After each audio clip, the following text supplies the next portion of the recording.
Welcome back to my channel. ನಮಸ್ತೆ ಎಲ್ಲರಿಗೂ. ಇವತ್ತು ನಾನು ರಾಗಿ ಇಡ್ಲಿ ಹಾಗೂ ವಡಾನ ಮಾಡಿಕೊಂಡೆ. ರಾಗಿ ಇಡ್ಲಿ ಸಾಮಾನ್ಯವಾಗಿ ನಾನು ರವಾ ಇಡ್ಲಿ ಹಿಟ್ಟು ಏನು ಉಳಿದಿತ್ತೋ ಅದಕ್ಕೆ ನಾನು ರಾಗಿ ಹಿಟ್ಟು ಹಾಗೂ ಸಬ್ಸಿಗೆ ಸೊಪ್ಪನ್ನು ಮಿಕ್ಸ್ ಮಾಡಿಕೊಂಡು ರಾಗಿ ಇಡ್ಲಿನ ಮಾಡಿಕೊಂಡೆ. ಈ ರೀತಿ ಆದರೂ ಮಾಡ್ಕೋಬಹುದು, ಅಥವಾ ಇನ್ನೂ 2-3 ವಿಧಾನಗಳು ಕೂಡ ಇದೆ ರಾಗಿ ಇಡ್ಲಿ ಮಾಡಲಿಕ್ಕೆ. ಇದ್ರ ಜೊತೆಗೆ ನಾನು ವಡಾವನ್ನು ಮಾಡಿಕೊಂಡೆ. ತುಂಬ ಚೆನ್ನಾಗಿತ್ತು ರಾಗಿ ಇಡ್ಲಿ.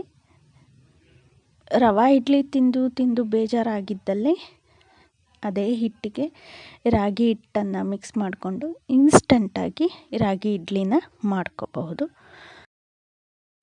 ಪ್ಲೇಟಿಗೆ ಯಾವಾಗಲೂ ಎಣ್ಣೆ ಸವರಲೇಬೇಕಾಗುತ್ತೆ ಕೈಯಿಂದ. ಇದಾದ ನಂತರ 3/4 ಭಾಗ ಹಿಟ್ಟನ್ನು ಹಾಕಿಬಿಟ್ಟು ಟ್ಯಾಪ್ ಮಾಡಿ ಆಮೇಲೆ ಇಡಬೇಕಾಗುತ್ತೆ ಪಾತ್ರೆಯಲ್ಲಿ ಒಂಚೂರು ನಿಂಬೆ ಹೋಳನ್ನು ಹಾಕಿದರೆ ಪಾತ್ರೆ ಕಪ್ಪಾಗಲ್ಲ. ಅದರಿಂದ ನಾನು ಇದೇ ಪ್ರೊಸೆಸ್ನಲ್ಲಿ ಯಾವಾಗಲೂ ಮಾಡ್ಕೊಳ್ತಾ ಇರ್ತೀನಿ. ಈ ಇಡ್ಲಿ ತಿನ್ನಲಿಕ್ಕೆ ತುಂಬ ಸಾಫ್ಟಾಗಿತ್ತು ಹಾಗೂ ರವ ರೀತಿಯಲ್ಲಿ ತಿನ್ನಲಿಕ್ಕೆ ಸಿಗ್ತಿತ್ತು. ತುಂಬ ಟೇಸ್ಟಿಯಾಗಿ ಕೂಡ ಇತ್ತು.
ಈಗ ಪರ್ಫೆಕ್ಟ್ ಆದ ರಾಗಿ ಇಡ್ಲಿ ಹಾಗೂ ಉದ್ದಿನ ವಡೆ ಚಟ್ನಿ ರೆಡಿ ಇದೆ.